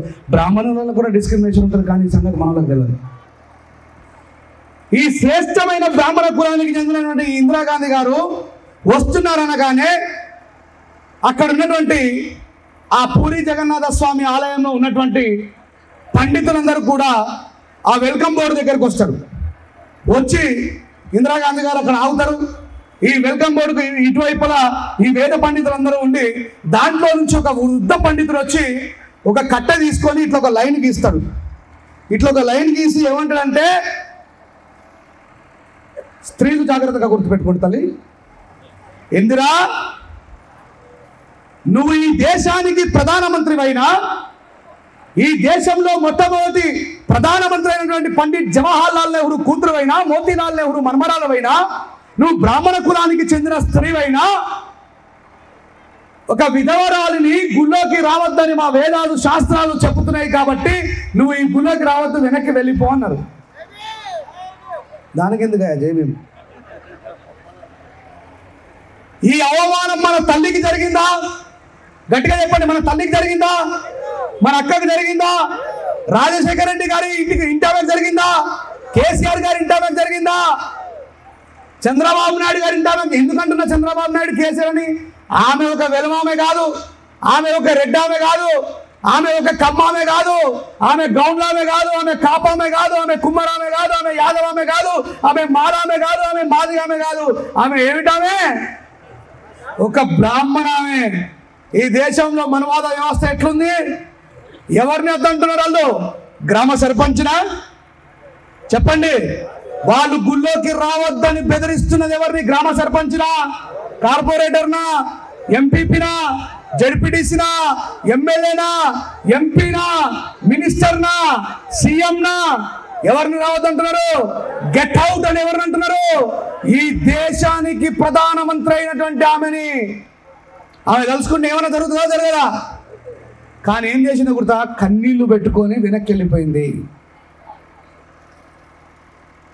వెనక్కి వెళ్ళిపోయి చెప్తుంది, ఈ దేశంలో ఉన్నటువంటి మత గ్రంథాలన్నిటికంటే, నన్ను విధవరాలు అని చెప్పి గుళ్ళోకి రానివ్వలేని మత గ్రంథాల కంటే ఈ విధవరాల్ని పార్లమెంట్లోకి ఆహ్వానించిన నా తండ్రి డాక్టర్ బాబాసాహెబ్ అంబేద్కర్ రాసిన భారత రాజ్యాంగం మతాలన్నిటికంటే కూడా గొప్పది. మీరు అనుకుంటున్న మత గ్రంథాలన్నిటికంటే, మీరు పొద్దున్నే 4 గంటలకు లేచి అనుకున్న మత గ్రంథాలన్నిటికంటే కూడా గొప్పది భారత రాజ్యాంగం. ఈ మాట చెప్తే జర నొప్పి అనిపించినప్పటికీ కూడా ఇంకొక ఎగ్జాంపుల్ చెప్తాను నేను. చెప్పనా? ఇందిరాగాంధీ గారిని గుళ్ళోకి రానివ్వలేరు. అలాంటి ఇందిరాగాంధీ గారిని, విధవరాలైన ఇందిరాగాంధీ గారిని పార్లమెంట్లోకి ఆహ్వానించింది బాబాసాహెబ్ అంబేద్కర్ గారి చేతిలో ఉన్న పవిత్ర భారత రాజ్యాంగం. ఇప్పుడు ఈ కొత్తపల్లి గ్రామం నుంచి కాకినాడ డిగ్రీ చదువుకోవడానికి మన చెల్లె పోతుంది. ఆ చెల్లె అన్నవరం బస్ స్టాప్ దగ్గర వెయిట్ చేస్తూ ఉన్నది. ఎక్కడ వెయిట్ చేస్తుందమ్మా? అన్నవరం బస్ స్టాప్ దగ్గర వెయిట్ చేస్తూ ఉన్నది. బస్సు రావడం కాస్త ఆలస్యం అయ్యేసరికి ఓ పోకిరి అబ్బాయి ఆ అమ్మాయికి ఆమెను చూస్తూ ఆమెను బాధ పెట్టడం కోసం బండి బుర్ అనిపించడము, లేకపోతే ఆమెను చూసి అనడము, ఇలాంటి వెకిలి చేస్తున్నాడు. కొద్దిసేపు ఆమె ఒక ముస్లిం స్త్రీ అయిందనుకో, ఆమె ఏం చేస్తుంది? అల్లా కిస్కుతో బి భేజో, ఏ బహుత్ నకరే కర్ రే స్కూటా అని అడిగింది అనుకో, అల్లా ఎవరన్నా పంపుతాడా? పంపుతాడా? ఆమె ఒకవేళ క్రైస్తవురాలైందనుకో, దేవా ఈ దుర్మార్గుని నిర్మూలించిన కొని దేవదూతని కాపలగా పంపమంటే పంపుతాడా? ఒకవేళ ఆమె హిందూ స్త్రీ అయిందనుకో, రామచంద్ర మహాప్రభు ఈ దుర్మార్గుని చంపడం కోసం హనుమంతునన్నా ఒక వానరునన్నా పంపు తండ్రి అంటే పంపుతారా? ఒకవేళ చెల్లె చేతిలో సెల్ ఫోన్ ఉంటే అమెరికా డైల్ చేస్తే ఎవరు వస్తారు? పోలీసులు చేంజ్ చేస్తారు, వారిని చుట్టూ పట్టుకొని తీసుకుపోయి జైల్లో పంపిస్తారు. అదే బాబాసాహెబ్ అంబేద్కర్ గారు ఇచ్చిన చట్టం అనే విషయాన్ని గుర్తుపెట్టుకోండి. చాలా మంది మాట్లాడుతూ ఉంటారు, డాక్టర్ బాబాసాహెబ్ అంబేద్కర్ గారు భౌతికంగా మరణించి ఉండొచ్చు, కానీ బాబాసాహెబ్ అంబేద్కర్ గారు ఈ దేశ న్యాయ వ్యవస్థలో, బాబాసాహెబ్ అంబేద్కర్ గారు భారత రాజ్యాంగం రూపంలో అనుక్షణం ఈ భారత ప్రజల్ని రక్షిస్తానే ఉంటాడు. ఇంకొక ఎగ్జాంపుల్ చెప్పనా? లేదు రెంజల రాజేష్ మాట్లాడుతున్నది తప్పనుకుంటే మీరు ఎప్పుడన్నా ఏదన్నా సమస్యకు గురైనప్పుడు పోలీస్ స్టేషన్కి వెళ్ళి కంప్లైంట్ ఇవ్వకండి. ఇంట్లో కూర్చొని మీరు క్రైస్తవులు అయితే ప్రార్థించండి. నేను మీ మతాలను చెడ్డగా చేస్తలే, మీ మతాలను తక్కువగా చేస్తలే, మీ మతాలకు పరిమితులు ఉన్నాయి అంటున్నా. మీ మతాలు గడప లోపే పనిచేస్తాయి, గడప దాటితే బాబాసాహెబ్ అంబేద్కర్ గారి భారత రాజ్యాంగం పనిచేస్తుందని చెప్తున్నా. మత స్వేచ్ఛ డాక్టర్ బాబాసాహెబ్ అంబేద్కర్ గారే ఇచ్చిండ్రు. భక్తి మంచిదే కావచ్చు కానీ మూఢ భక్తి ఉండొద్దు అని అంటున్నా. గరికపాటి గారు చెప్తే ఈ మాట గమ్మతుంటుంది, నేను చెప్తేనేమో రెంజల్ రాయేష్ మానవుడు కాబట్టి వాడు చెప్పొద్దంటారు. మొన్న ఏమన్నాడు, నిన్న కాక మొన్న తిరుపతిలో ఏం జరిగిందమ్మా? తొక్కిసలు అలా చచ్చిపోయారు. ఆయన ఏమన్నాడు, కార్తీక పౌర్ణమి రోజు మాత్రమే దేవుడు ఉంటాడు, మిగతా రోజులు దేవుడు ఉంటాడు, అదే రోజు ఎందుకు అనవసరంగా మీరు పోయిన రోజు చెప్పన్నాడు. అవునా కాదా? ఇందుగలడందు సందేహం వలదు చక్రి సర్వోపగతుండు ఎందెందు వెతికినా అందందే గలడు అన్నాడు. ఏమన్నాడు? ఇందు గలడందు లేడను సందేహం వలదు చక్రి సర్వోపగతుండు ఎందెందు వెతికినా అందందే గలడు అన్నాడు. మరి అక్కడనే తీసుకుపోయి ఎందుకు మొక్కిపిస్తున్నావు? అదే వేదం ఏమని చెప్తుంది, నా తస్యం ప్రతిమ హస్తి, భగవంతుడు ప్రతిమలలో కొలువై లేడు. మీ అమ్మలో ఉన్నాడు, మీ అన్నలో ఉన్నాడు, మీ తమ్ముడిలో ఉన్నాడు. నువ్వు ఏడుస్తున్నప్పుడు నీ కన్నీళ్లు చూసేవాడిలో ఉన్నాడు, నువ్వు ఆకలితో ఉన్నప్పుడు నీకు అన్నం పెట్టేవాడిలో భగవంతుడు ఉన్నాడు అని చెప్పిండా లేదా? కాదు కూడదు అనుకుంటే వరదలు వచ్చినప్పుడు పెట్టిన పువ్వ ఏ క్రైస్తవుడు ఇచ్చిందో నీకు తెలుసా? ఆకలితో నగనగలాడుతున్నప్పుడు ఆ పైనుంచి వాడేసిన పువ్వ ముస్లింలు అంటారో నీకు తెలుసా? నువ్వు బ్రతికి ఉండాలంటే దేవుణ్ణి ప్రార్థిస్తేనో లేకపోతే రాముని మొక్కుతానో అల్లాని ప్రార్థిస్తేనో బతికినమా? మీకోసం సెక్యూరిటీ ఫోర్స్ వాళ్ళు వచ్చి పడవలు వేసుకొని అత్తే బతికినాం. This is the practicality. That is Babasaheb Ambedkar గారి భారత రాజ్యాంగం ఏం చెప్తుందంటే, నువ్వు హారతి తీసుకునే మంటను తీసుకుపోయి ఇల్లు మీద వేసుకో, ఇల్లు కాలిపోతుంటే సూపర్ సూపర్ అని చెప్పు అంటమా? ఇప్పుడు దేవుడి కోసం కొవ్వొత్తి ముట్టిస్తాం, ఆ కొవ్వొత్తిని ముక్తం, దానికో ప్రత్యేకమైన అర్థం ఉంది. మరి ఇట్లా కూడా మా మతాల గురించి మాట్లాడుతున్నాం, మీ బౌద్ధంలో కూడా పెడతారు కదా అని. దీపం అంటే అర్థమైంది, చరద పుక్కలే చారికం బహుజన హితాయ బహుజన సుఖాయ లోకాను కంపాయ అత్తాను హితాయ ఆది కళ్యాణ మధ్య కళ్యాణం అంత కళ్యాణం అంటాడు బుద్ధుడు. ఇదిగో చీకటి గాఢ అంధకారంలో బ్రతుకుతున్నటువంటి ఈ సమాజాన్ని, చీకటి గాఢ అంధకారంలో అజ్ఞానం చేత పీడింపబడుతున్న ఈ సమాజాన్ని అత్త దీపోభవ, నిన్ను నువ్వు జ్యోతిగా వెలిగించుకొని నీ జ్ఞాన దీపాన్ని కోట్లాది మందిగా వెలిగించుకున్నాడు బుద్ధుడు. ఆ దీపం చుట్టూరికి ఇట్టి ఎగురు మళ్ళీ ప్రతిదానికి ఒకటి ఉంటుంది. అందుకే చదువుమన్నాడు బాబాసాహెబ్ అంబేద్కర్ గారు. ఏమన్నాడు? నేను విగ్రహాలను గాను పుస్తకాలను తెరిచి బాబాసాహెబ్ అని పిలువని నేను పలుకుతానన్నాడు బాబాసాహెబ్ అంబేద్కర్ గారు. అలా బాబాసాహెబ్ అంబేద్కర్ గారు బీసీల కోసం పోరాటం చేసిన మహనీయుడు, ఎస్సీల కోసం పోరాటం చేసిన మహనీయుడు. Who was the people doing segregation. ఎవరైతే ఆటవిక జీవితాన్ని జీవిస్తున్నారో, ప్రభుత్వ ఫలాలకు దూరంగా ఉండి అడవిలో పశువులాగా బ్రతుకుతున్నారో వాళ్ళకు రిజర్వేషన్ ఉండాలని బాబాసాహెబ్ అంబేద్కర్ గారు ప్రతిపాదించాడు. చెప్పండి, ఇందిరాగాంధీ గారిని గుళ్ళోకి రానియలేరా? ఇందిరాగాంధీ గారిని గుళ్ళోకి రానియలేరా? మీ మతాలు, మీ మత గ్రంథాలు ఆమెను పార్లమెంట్లోకి ఆహ్వానించిన మహోత్తరమైనటువంటి గ్రంథం బాబాసాహెబ్ అంబేద్కర్ గారి భారత రాజ్యాంగం అని చెప్పండి.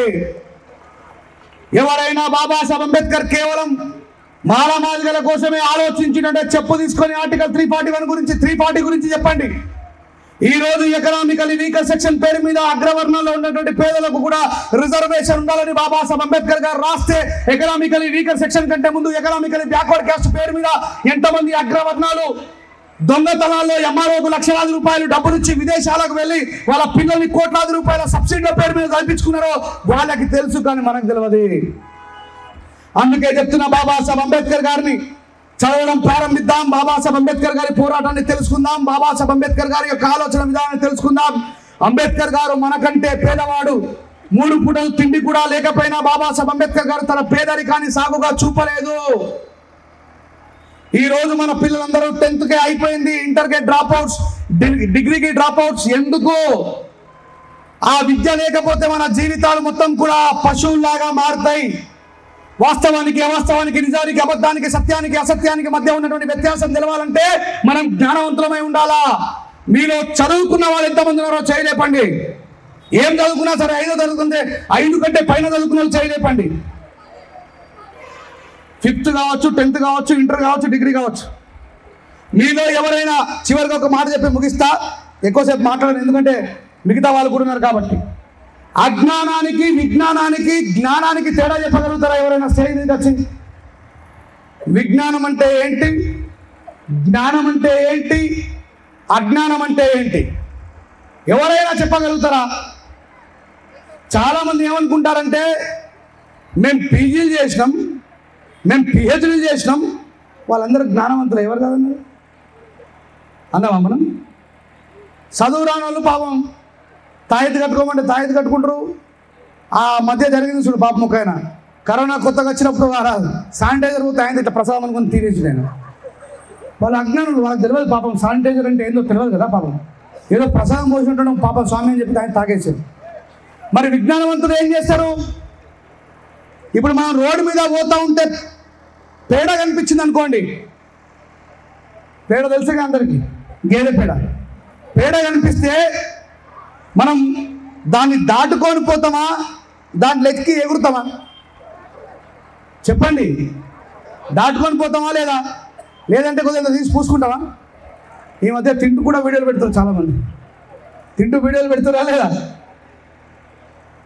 ఇది జ్ఞానవంతుడి యొక్క లక్షణం. అది చెడు కాబట్టి దాన్ని ముట్టుకోకుండా దాన్ని దాటుకొని పోవాలనేది జ్ఞానవంతుడి యొక్క లక్షణం. విజ్ఞానవంతుడు ఏం చేస్తాడు మరి? చదువుకొని తన చదువు ద్వారా ఆ పేడ మీద రీసెర్చ్ చేసి దాంట్లో నుంచి గోబర్ గ్యాస్ వెళ్తుందని ఆ గోబర్ గ్యాస్ని తీసి ప్రపంచానికి అందించేవాడు విజ్ఞానవంతుడు. మరి అజ్ఞానవంతుడు ఎవరు?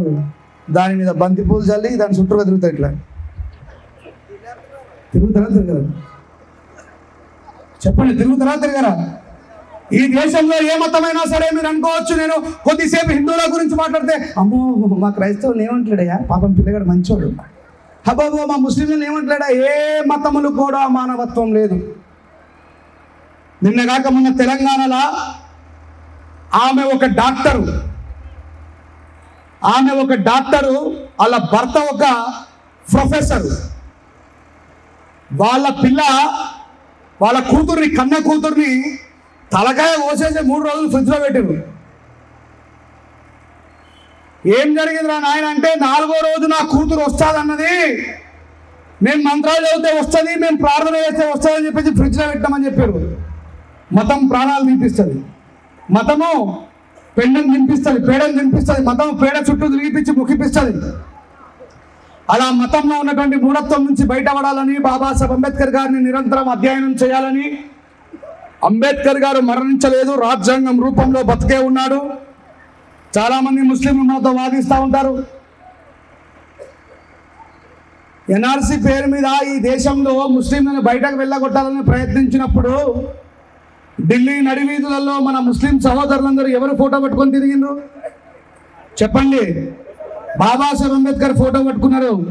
అసదుద్దీన్ ఓవైసీ భాయ్ ఏమని మాట్లాడిండు పార్లమెంట్లో? इस देश से कोई भी हमको हटाना चाहता है वो कभी हो ही नहीं सकता. हमारा पास इस दुनिया में सबसे बड़ा ताकत है वो बाबा साहब अंबेडकर है అని గుర్తుపెట్టుకోండి. మమ్మల్ని ఈ దేశం నుంచి ముస్లింల పేరు మీద, రోహింగ్యాల పేరు మీద ముస్లింలని ఈ దేశం నుంచి డిటెన్షన్ క్యాంపులకు పంపాలనుకుంటున్నాం అనువాదులారా. మా దగ్గర ఈ ప్రపంచంలోనే అత్యంత విలువైనటువంటి ఆయుధం ఉంది. ఆ ఆయుధమే బాబాసాహెబ్ అంబేద్కర్ రాసిన భారత రాజ్యాంగం అని చెప్పిండ్రు. మరి 5 సార్లు నమాజ్ చేసి అల్లాకు మొక్కలుగా 5 సార్లు నమాజ్ చేసి అల్లాకు మొక్కుతూనే మళ్ళీ బాబాసాహెబ్ అంబేద్కర్ గారి భారత రాజ్యాంగాన్ని నమ్ముకున్నారు. ఈ రాజ్యాంగం హిందువులకి, క్రైస్తవులకి, పార్సీలకి, ముస్లింలకి, సిక్కులకి, బౌద్ధులకి అందరికీ అండగా ఉంటుంది. ఎప్పుడు మీరు ఇల్లు దాటి బయటకు వచ్చినప్పుడు. మీరు ఇంట్లో ఉంటే మీరు ఏమైనా చేసుకోవచ్చు, అంతేనా కాదా? ఈ మతంలో ఉన్నటువంటి మూఢత్వాన్ని పక్కన పెట్టి మనమందరం కూడా మనుషులమే అని నేను ఒక విషయాన్ని చివరిగా చెప్పి ముగిస్తా. చాలామందికి మనలో తల బిరుసుతనం ఉంటుంది. ఆడు చెప్తే నేను వినాలా, ఆడు చెప్తే నేను పోవాలా, నన్ను వెనకాల కూర్చోబెట్టిరు, నన్ను ముంగట కూర్చోబెట్టిండ్రు, నన్ను ముందు మాట్లాడిచ్చిండ్రు, వాడిని వెనక మాట్లాడిచ్చిండ్రు, వాడు చెప్తే నేను ఎందుకు నాలనేటువంటి తల బిరుసుంటుంది మనోళ్ళకి. అలాంటి వాళ్ళకి సామ్రాట్ అశోక చక్రవర్తి నేర్పిన ఒక గొప్ప ఉదాహరణ చెప్పి ముగిస్తా. ఎంతమందికి తెలుసు మనలో సామ్రాట్ అశోక చక్రవర్తి రక్త పిపాసి, ప్రపంచంలోనే అతిపెద్ద యుద్ధాన్ని, కళింగ యుద్ధాన్ని చేసి మనుషుల రక్తాన్ని ఏరులుగా పారించిన సామ్రాట్ అశోక చక్రవర్తి ఆయన రాజ్యంలో ఇందాక నేను చెప్పినటువంటి ఇందిరాగాంధీ గారు ఎట్లాగైతే రాజ్యాన్ని సమీక్షించడానికి పోయినరో అట్లాగే ఆ సామ్రాట్ అశోక చక్రవర్తి కూడా పోతాడు బౌద్ధం తీసుకున్న తర్వాత. అశోక చక్రవర్తి వీధులలోకి ప్రయాణం చేస్తూ పోతున్నప్పుడు అక్కడి నుంచి ఒక వృద్ధ బుద్ధిస్ట్ వస్తాడు, వృద్ధ బౌద్ధ భిక్షు వస్తాడు. ఆ బౌద్ధ భిక్షువును చూసి సామ్రాట్ అశోక చక్రవర్తి సాగిలపడి త్రిశరణాలు తీసుకుంటాడు. బుద్ధం శరణం గచ్చామి, ధమ్మం శరణం గచ్చామి, సంఘం శరణం గచ్చామి అని. సామ్రాట్ అశోక చక్రవర్తి పక్కన ఉన్నటువంటి మంత్రి గారికి ఆ విషయం నచ్చదు. అయ్యా, సామ్రాట్ అశోక చక్రవర్తి పేరు చెప్తే అల్జీరియా దేశం నుంచి ఆఫ్ఘనిస్తాన్, పాకిస్తాన్ ఈ దేశాల చుట్టుపక్కల ఉన్నటువంటి రాజులందరూ కూడా గడగడలాడిపోతారే, మీతో యుద్ధం చేయాలంటే వణిగిపోతారే. సామ్రాట్ అశోక చక్రవర్తి కత్తికి బలి కావడం కంటే సాగిలపోవడం వేరు, మోకలు దండ వేయడం వేరు అని చెప్పి భయపడతారు కదా. అలాంటి ఒక గొప్ప సామ్రాట్ అశోక చక్రవర్తి ఆఫ్టర్ ఆల్ ఒక అడుక్కునే బౌద్ధ భిక్షుకు మీరు సాగిలపోవడం నాకు నచ్చలేదంటాడు. అవునా మహామంత్రి, నేను బౌద్ధానికి సాగిలపడడం నీకు నచ్చలేదా? అయితే మీకు పొద్దున్నే రాజదర్బార్ ఏర్పాటు చేయమంటాడు. రాజదర్బార్ ఏర్పాటు చేస్తాడు, మేధావులందరినీ పిలుస్తాడు, ఒక పల్లెంలో 3 తలకాయలు పెట్టి తెప్పిస్తాడు. ఏం తెప్పిస్తాడమ్మా? 3 తలకాయలు పెట్టి తెప్పిస్తాడు. ఒకటి ఎద్దు తలకాయ, రెండోది మేక తలకాయ, మూడోది మనిషి తలకాయ. మహామంత్రి ఈ తలకాయలు తీసుకొని పోయి అమ్ముకొని రాబో బయట మార్కెట్లో అంటాడు. రాజుగారు చెప్తే వినాలా లేదా? వినాలా లేదా?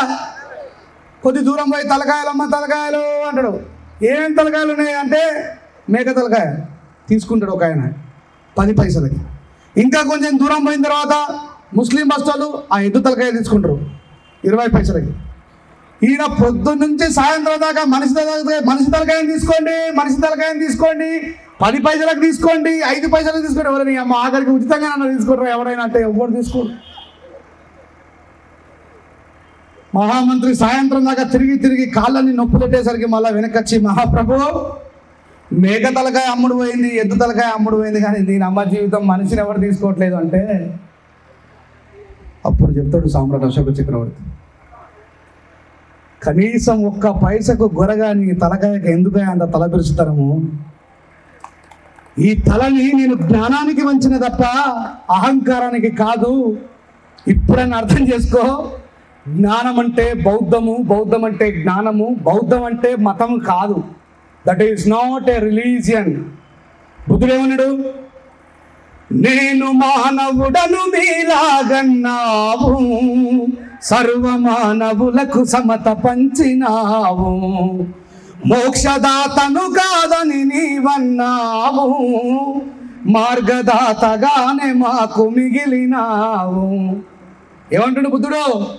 నేను దేవుడిని కాదు, నేను దేవుడి కుమారుడను కాదు, నేను దేవుడు పంపిన దేవదూతను, అంతకన్నా కాదు. నేను మీలాగా మనిషినే. మీ మెదడులో జ్ఞానం ఉన్నట్టే నా మెదడులో జ్ఞానం ఉన్నది. మనిషిని మనిషిగా ప్రేమించడం బౌద్ధం, కులాలకు మతాలకు కాకుండా మనిషికి మనిషిగా రెస్పెక్ట్ చేయడం బౌద్ధం అన్నాడు బుద్ధుడు. ఈ మాట ఎవరంటున్నారు? బుద్ధుడే అంటున్నాడు. నేను మానవుడను మీలాగన్నావు, సర్వమానవులకు సమత పంచినావు, మోక్షదాతను కాదని నీవన్నావు, జ్ఞానదాతగానే మాకు మిగిలినావు. నువ్వు చూపిన దమ్మం సర్వమానవ పఠితం, నిన్ను తాకిన గాలి కలిగించును జాలి. మానవోత్తముడా నీకు వందనాలు, మానవోత్తముడా నీకు వందనాలు. బుద్ధుడు చెప్పలే ఎక్కడ నేను దేవుడని, బుద్ధుడు చెప్పలే ఎక్కడ నేను దేవుడు కుమారునని, నాకు మోక్షం ఇచ్చే శక్తి లేదు, మోక్షానికి మార్గం మాత్రమే చూపిస్తానన్నాడు. చివరిగా ఒక ఉదాహరణ చెప్పి ముగించనా? ఒకటే ఉదాహరణ చెప్పాలనుకునే వాళ్ళు చేయలేకపోతే ఆపేయమంటే ఆపేస్తారు. ఒకటే ఉదాహరణ చెప్పి ముగిస్తా. బుద్ధుడంటే ఏదో మహిమలు కలిగిన వాడని, బుద్ధుడంటే ఏదో మంత్రతంత్రాలు తెలిసిన తాంత్రికుడని, ఒక తల్లి తన భర్త రోజు తాగొచ్చి తనను కొడుతున్నాడని, పిల్లల్ని కొడుతున్నాడని, తాగిన మత్తులో తన పిల్లల్ని కొడుతున్నాడని, తాగింది దిగిపోయిన తర్వాత తనని తన పిల్లల్ని చాలా బాగా ప్రేమిస్తున్నాడని, నా భర్తకి నాకు నా పిల్లలకి నా కుటుంబానికి మధ్యలో చిచ్చు పెట్టింది మందు అని, ఆ తాగడాన్ని మానిపియాలని ఎవరో చెప్తే విని ఆ తల్లి బుద్ధుడి దగ్గరికి పోతుంది. అయ్యా గౌతమ బుద్ధుడు గారు, మీ దగ్గరికి వచ్చినటువంటి అంగుళమాలుడు హత్యను వదిలేశాడంట, మీ దగ్గరికి వచ్చిన ఎంతో మంది కూడా మంచి వాళ్ళుగా మారిపోయారంట, నా భర్తని తాగుడు మానిపించయ్యా అని ప్రాధేయపడుతుంది. సరే అమ్మా, నీ భర్తని రేపు నా దగ్గరికి రమ్మను అని చెప్తాడు. ఆ విషయం వెళ్ళి ఆ తల్లి తన భర్తకు చెప్తుంది, అయ్యా రేపు బుద్ధుడు మిమ్మల్ని రమ్మన్నాడు, మీరు తాగుడు మానేస్తారుక, మనం అందరం చాలా కలిసిమెలిసి హ్యాపీగా బ్రతుకుదాం మన పిల్లలు మనం అని చెప్పి ఆ తల్లి కలలు కంటది. అప్పుడు ఏం జరుగుతుందంటే ఈయన ఏమంటాడంటే, సరే ఆమె పేరు కాసేపటికి లక్ష్మి అనుకుందాం, లక్ష్మి రేపు ఎలాగో మానేస్తున్నా కదా, ఈ ఒక్కరోజు కడుపు నిండా మందు తాగుతా అంటాడు. సరే నువ్వు ఎట్లాగో రేపు మానేస్తున్నావు కదా, అది వాళ్ళ తాగుమని చెప్తుంది. తాగేస్తాడు, వస్తాడు, పడుకుంటాడు. పొద్దున్నే బుద్ధుడి దగ్గరికి పోవాలి కాబట్టి బుద్ధుడి దగ్గరికి పోతూ పోతూ ఆ సారాయి దుకాణం ముందు నుంచే పోతాడు మనడు. ఏ నుంచి పోతాడు? ఆ సారాయి దుకాణం నుంచే పోతాడు. ఎట్లాగో బుద్ధుడు ఏదో ఒక రకంగా నన్ను మందు మానిపిస్తుడు కదా, చివరికి ఒక 2 సీసాలు తాగుతా అని చెప్పి ఒక 2 సీసాలు కొనుక్కొని ఒక సీసా తాగుతూ పోయి ఇంకో సీసా దగ్గర పెట్టుకుంటాడు. బుద్ధుడి దగ్గరికి పోగానే మనోడికి అతిగా తాగిన పెట్టాడు. సార్ బాగున్నాడు సార్, అయ్యా సార్ నమస్తే. బుద్ధుడు ఏమంటాడంటే, నేను లోపలికి వెళ్ళి వస్తానయ్యా, నువ్వు కాసేపు ఇక్కడ కూర్చో అంటాడు. నేను లోపలికి వెళ్ళి వస్తానయ్యా, కాసేపు ఇక్కడ కూర్చో అంటాడు బుద్ధుడు.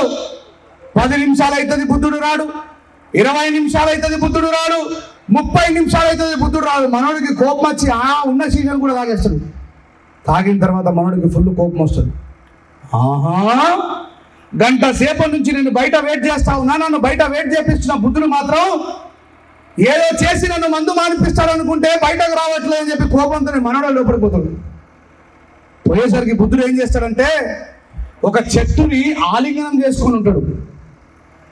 ఏం చేసుకొని ఉంటాడు? ఆలింగనం అంటే బరాబరేనా? తెలంగాణలో అయితే అమలుకుని అంటారు. ఆలింగనం కరెక్టే కదా, కౌగిలించుకుంటాడు. ఈయన వచ్చేమంటాడంటే, అయ్యా బుద్ధుడు గారు, నువ్వేదో మంచుడు అని చెప్పి మా లక్ష్మి చెప్తే నీ దగ్గరకు వచ్చినా, నువ్వు ఇంత మందో మాకో మంత్రమో చేసి నన్ను మందు మానిపిస్తావు అనుకుంటే నువ్వేందా లోపలికి వచ్చి చెట్టును కౌగిలించుకున్నావు అంటాడు. అయ్యా నువ్వు వచ్చిన 5 నిమిషాల నుంచి ఈ చెట్టుని వదిలేయమని ఇంత బతిందన్నా వదిలిపెట్టట్లేదయ్యా, నేను నీ దగ్గరకు వద్దామంటే నన్ను వదిలిపెట్టట్లేదంటే, నేను మందు తాగినా కానీ గుడ్డున్నా, నువ్వు చెట్టును కౌగిలించుకున్నావు, చెట్టు నిన్ను కౌగిలించుకున్నావు అంటున్నావు, ఇదేంది బుద్ధుడు అంటాడు. అరే నేను వదిలేద్దామని చాలా ప్రయత్నం చేశాను, నన్ను వదులుతలేదు అంటాడు. తప్పు మాట్లాడుతున్నావు, నువ్వు వదిలేస్తే నేను ఇడిసబెడుతుంది అంటాడు. మందు కూడా వ్యసనం కూడా నువ్వు వదిలేస్తే నేను ఇడిసబెడుతుంది, నా దగ్గర మంత్రము మాయ ఏమి లేదన్నాడు బుద్ధుడు. గుర్తుపెట్టుకోవాలి. అలాంటి ప్రాక్టికల్ బుద్ధుడు మహాగాడు కాదు, బుద్ధుడు మంత్రగాడు కాదు. ఏమన్నాడు? You are your own master, make your own future. నీ జీవితానికి నువ్వే. ఈ రోజు బిర్యానీ తినాలని నువ్వు నిర్ణయించుకుంటే ఈ ప్రపంచంలో ఏ శక్తి కూడా నేను ఆపది. డాడీ పర్సకెళ్ళి 100 రూపాయలు ఎత్తుకొని పోయి బిర్యానీ తినొస్తావు. నేను చెడు వ్యసనాలు వద్దు అని నువ్వు అనుకుంటే తప్ప నేను మానిపించేవాడు ఎవడు లేడు ప్రపంచంలో అనే విషయాన్ని తెలియజేస్తూ ఇంతసేపు నా సుదీర్ఘ ప్రసంగాన్ని విన్నటువంటి మీరు పాడతా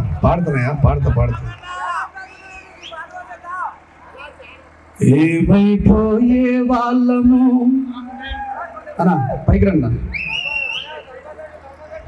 కొంచెం వాటర్ ఇవ్వండి.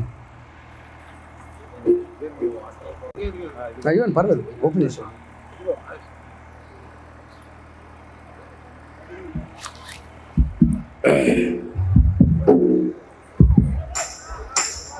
అందరం కలిసి పాడుకుందామమ్మా. బాబాసాహెబ్ అంబేద్కర్ గారిని స్మరించుకుంటూ ఒకసారి కొత్తపల్లి గ్రామవాసులందరూ కూడా మాతో పాటు గొంతు కలపాలని. ఏమైపోయే వాళ్ళమో అంబేద్కర్ లేకుంటే, ఏ చీకటి మింగునో తను వెలుగై రాకుంటే. ఏమైపోయే వాళ్ళమో అంబేద్కర్ లేకుంటే, ఏ చీకటి మింగునో తను వెలుగై రాకుంటే.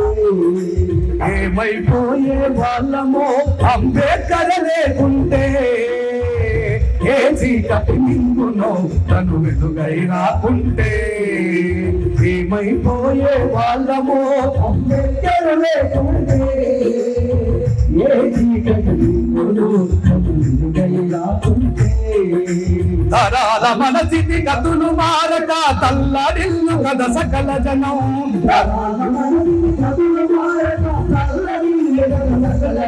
అరే తరాల మన స్థితి గతులు మారక తల్లడిల్లు కథ సకల జనం. తరాల మన స్థితి గతులు మారక తల్లడిల్లు కథ సకల జనం. బ్రతుకు అద్రకుల విషకౌగిట పడి నలిగిపోవు గద నేటి దినం. ఏమైపోయే వాళ్ళమో అంబేద్కర్ లేకుంటే, ఏ చీకటి మింగునో తను వెలుగై రాకుంటే. ఏ చీకటి మింగునో తను వెలుగై రాకుంటే.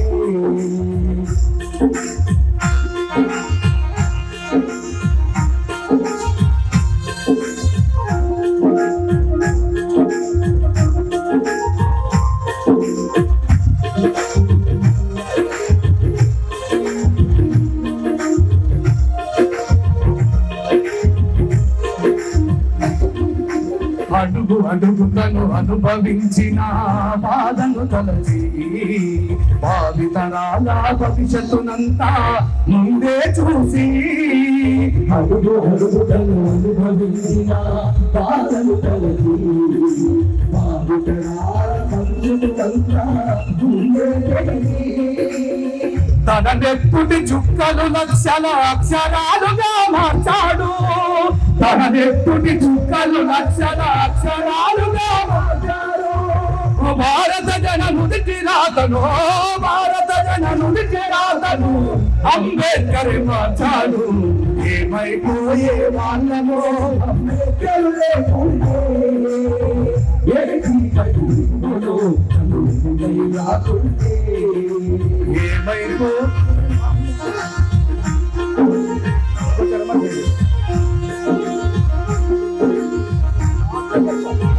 మన కోసం